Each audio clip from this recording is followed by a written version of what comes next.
আলহামদুলিল্লাহ রবিল আলমিন ওসসালাতু ওয়াসসালামু আলা সাইয়্যিদিনা মুহাম্মাদ ওয়া আলা আলিহি ওয়া আসহাবিহি আজমাইন। আপনাদেরকে অসংখ্য ধন্যবাদ এত গুরুত্বপূর্ণ একটি সাবজেক্ট নিয়ে আলোচনার সূত্রপাত করার জন্য। আমি মূলত উস্তাদের বক্তব্য শুনছিলাম, তন্ময় হয়ে পুরো সময়টাই আমি শুনেছি, এবং ওনার প্রত্যেকটা বাক্য নতুন নতুন আলোচনার একটা দাবি রাখে, আলহামদুলিল্লাহ। এবং আল্লাহ রবুল্লাহ ওনাকে এত বেশি জ্ঞান দিয়েছেন, তো আমরা দোয়া করি আল্লাহ রবুল্লাহ ওনার হায়াতে বরকত দান করুক, এবং ওনার কাছ থেকে আমরা অনেক কিছু শুনবো। সেজন্য ওনার সামনে কিছু কথা বলাটা এটা দৃষ্টতাপূর্ণ। আমি প্রথমত আপনি যে প্রশ্নটা করেছেন, একটা ঘটনা উল্লেখ করব। প্রায় 7-8 বছর আগে একজন মৌলানা সাহেব, তিনি আহ, কোন একটি কারণে কোন এক জায়গায় তিনি একটা দরখাস্ত করেছেন, সেখানে আহ, একটা মসজিদের অথবা কোন একটা প্রতিষ্ঠানের সম্ভবত তিনি জয়েন করবেন সেজন্য। এখন সেখানে জয়েন করতে হলে ওখানে শর্তের মধ্যে আছে চারিত্রিক সার্টিফিকেট লাগবে। তিনি চারিত্রিক সার্টিফিকেট আনার জন্য গেলেন কমিশনারের কাছে, ওয়ার্ড কমিশনার যিনি আছেন তার কাছে। তো ওয়ার্ড কমিশনার এখানে গিয়ে শুনলেন যে ওয়ার্ড কমিশনার সাহেব ধর্ষণের মামলায় তিনি আটক হয়েছে, তাকে পাওয়া যাচ্ছে না। আহ তিনি ওয়ার্ড কমিশনার সাহেব ধর্ষণের মামলায় তিনি আটক হয়ে এখন জেলে আছেন, তাকে পাওয়া যাচ্ছে না। তো এই যে একটি ঘটনা, এটা ছোট্ট একটি ঘটনা, পত্রপত্রিকায় এসেছিল, এবং আমাদের অনলাইনে এই ঘটনা নিয়ে ব্যাপক আলোড়ন তৈরি হয়েছিল সেই সময়। অর্থাৎ একজন এত বড় একজন মাওলানা সাহেব, যিনি যার মুখে দাঁড়িয়ে আছে, মাথায় টুপি আছে, তা তিনি চারিত্রিক সার্টিফিকেট আনার জন্য গেছেন এমন একজনের কাছে, যা যিনি নিজেই ধর্ষণের মামলায় তিনি আটক। এই হচ্ছে আমাদের সামাজিক অবস্থান বা পলিটিক্যাল অবস্থান। তো এই একটি ছোট্ট ঘটনা থেকে বোঝা যাচ্ছে যে আমরা কোন দেশে বসবাস করছি, কোন সমাজে বসবাস করছি, যাদেরকে আমরা লিডার মানি, যারা সমাজের কর্তা, যারা সমাজকে পরিচালনা করবেন, তাদের চারিত্রিক অবস্থা কোন পর্যায়ে আছে। এটা ছোট্ট একটি ঘটনা। আমি বলবো যে এটা কেন হচ্ছে না এবং সমস্যা কোথায়। কারণ আমাদের সমাজে অন্যায়কে এই সময় অন্যায় মনে করা হচ্ছে না, এবং ধর্ষণ তো দিনের পর দিন বাড়তেছে। শুধুমাত্র পুলিশের কাছেই গত বছর যে পরিমাণ মামলা হয়েছে ধর্ষণের, 5,800 মামলা হয়েছে, 400 অথবা 800 মামলা হয়েছে পুলিশের কাছে, ধর্ষণের মামলা হয়েছে। এবং বাংলাদেশে দেখেন ধর্ষণের কোনো বিচার হচ্ছে না।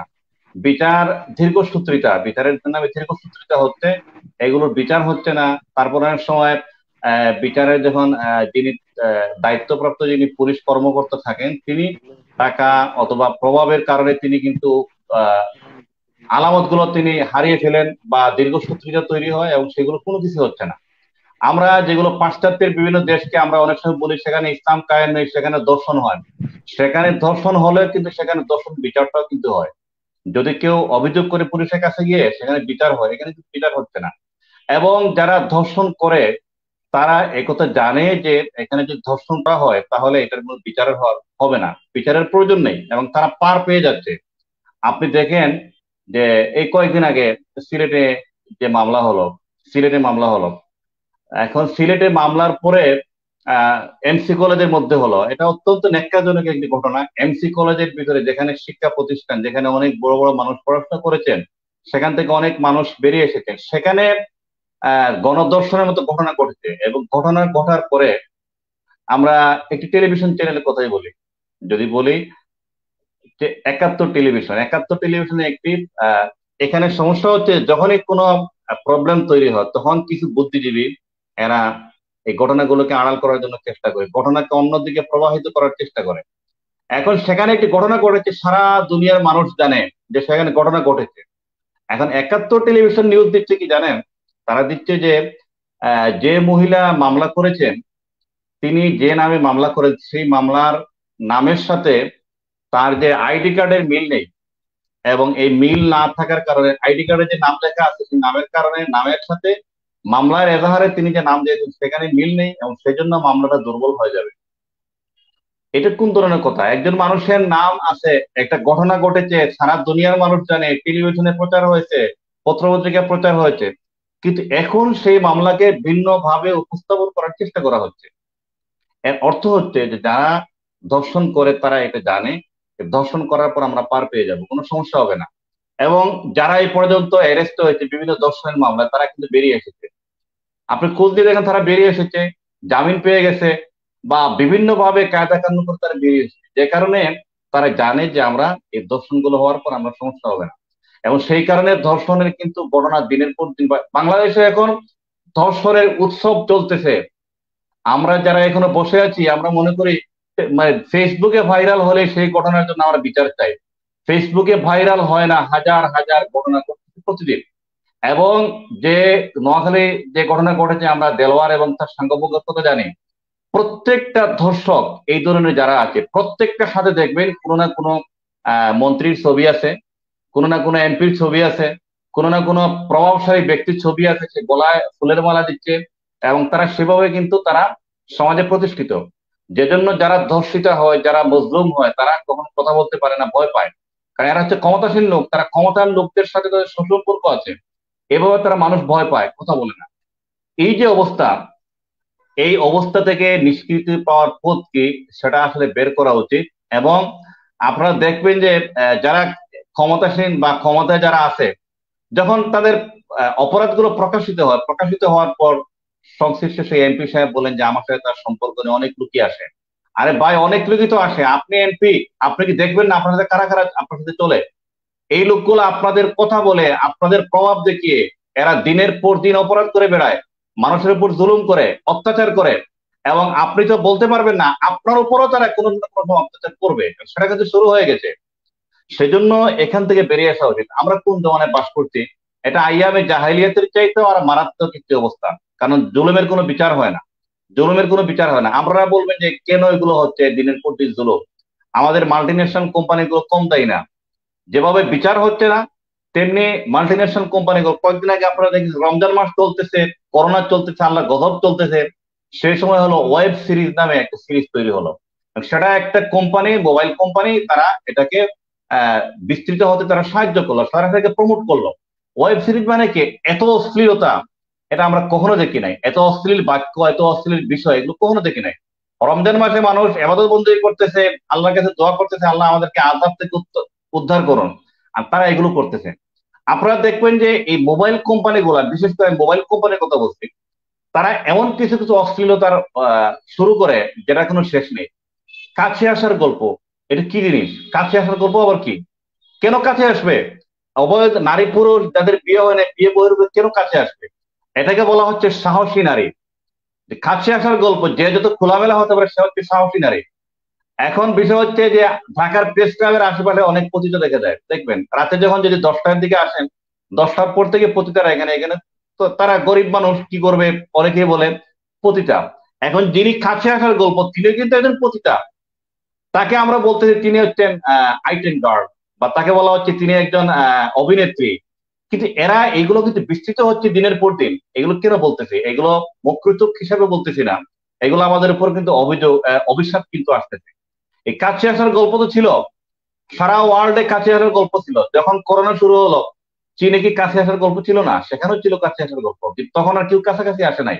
আল্লাহর গজব যখন আসে তখন মানুষ দূরে চলে যায়। বলা হচ্ছে সোশ্যাল ডিস্টেন্স পালন করতে হবে। তো যাই হোক, আমি বলবো যে এই সমস্যাগুলো কেন হচ্ছে, কেন বিচার হচ্ছে না, কারণ আমাদের সিস্টেমের মধ্যেই গলদ। আপনি সেখানে অবাধে মিলামেশা সবকিছু আপনি জারি রাখবেন, আবার বলবেন যে দর্শন করো না, দর্শন করা যাবে না, এগুলো কোন ধরনের কথা?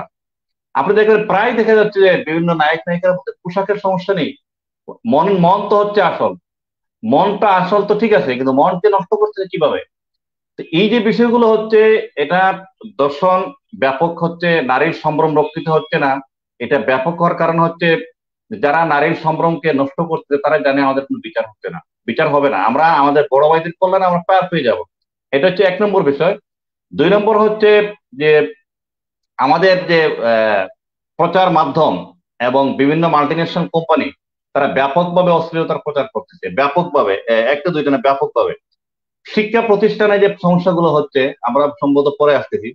আমি শিক্ষা প্রতিষ্ঠান সম্পর্কে বলবো যে আপনারা আহমদ সোফা, প্রয়াত আহমদ সোফা, মরহুম আহমদ সোফা, তার কয়েকটি বই পড়বেন। তার কয়েকটি বইয়ের মধ্যে শিক্ষা প্রতিষ্ঠানে বিভাগীয় প্রধানরা কিভাবে ছাত্রীদেরকে বাধ্য করে সেক্স করতে বাধ্য করে, মানে অধিকাংশ বিভাগীয় প্রধান, তার সাথে যদি ছাত্রীরা যদি অশ্লীলতার রাজি না হয়, অশ্লীল কাজে যদি রাজি না হয়, তাহলে তাকে তার নম্বর কমিয়ে দেয়, অথবা তাকে ফেল করে দেয়। অথবা একটি মেয়ে ফার্স্ট হওয়ার সম্ভাবনা আছে, তাকে শিক্ষকের সাথে যদি সে তার কথায় রাজি না হয়, বিভাগীয় প্রধানের কথায়, তাহলে তাকে ফেল করিয়ে দেয়। এগুলো তো অহরহ ঘটনা করতেছে, একটা দুইটা না।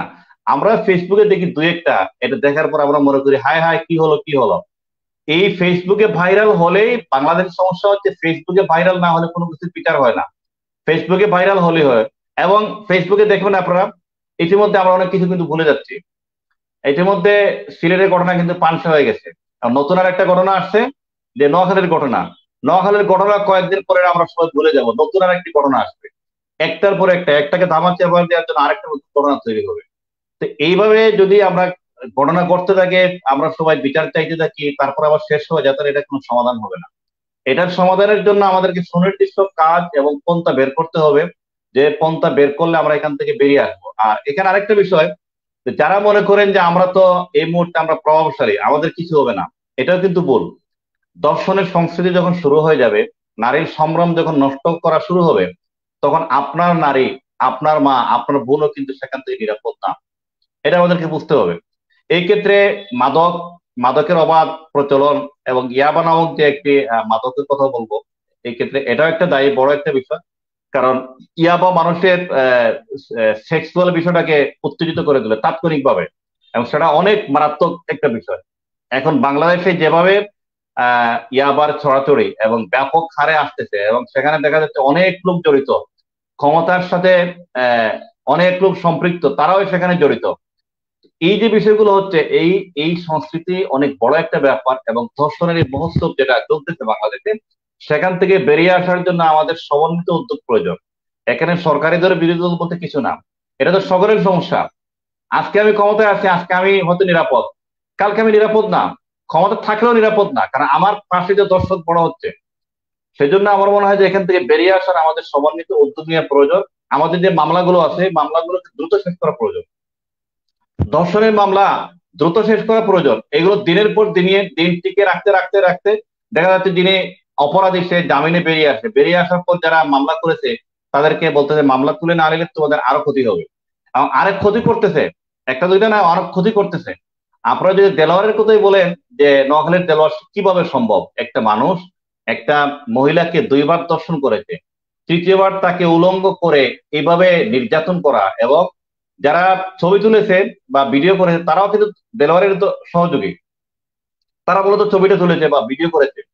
এটা কিভাবে সম্ভব, একটা মানুষ, সে সুস্থ মানুষ, সে কিভাবে এই নির্যাতন করা সম্ভব? কিন্তু সেটা হচ্ছে আমাদের বাংলাদেশের, এবং সেটার কোনো বিচার হচ্ছে না।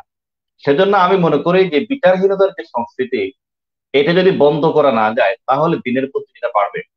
এই দর্শন কমবে না, নারীর সম্ভ্রমহানি কমবে না, এটা দিনের পর দিন বাড়তেই থাকবে। এখান থেকে আমাদের বেরিয়ে যেতে উচিত। ধন্যবাদ আপনাকে।